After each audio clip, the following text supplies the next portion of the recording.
Hello guys good morning.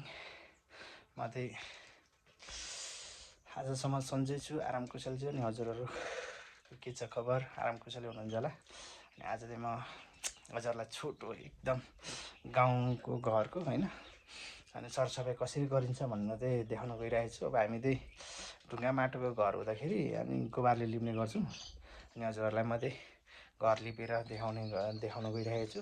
हजुरहरू हेरेर साथ दिनु होला।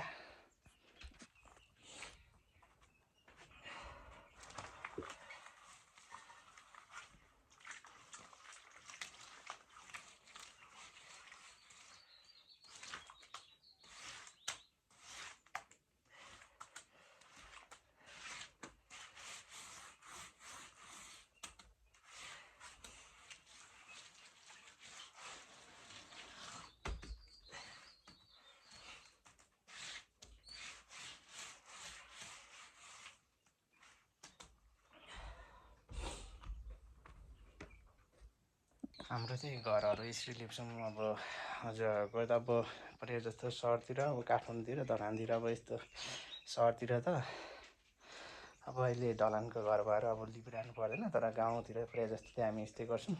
अब हजुरहरू कुन कुन ठाउँबाट हुनुहुन्छ यसो कमेन्ट गर्नु होला। अनि मेरो घर लिपाइ कस्तो लाग्यो? खासै जान्दिनँ, म पनि त्यत्रो धेरै लिपेको छैन, त्यही भएर आज ट्राई गरेको।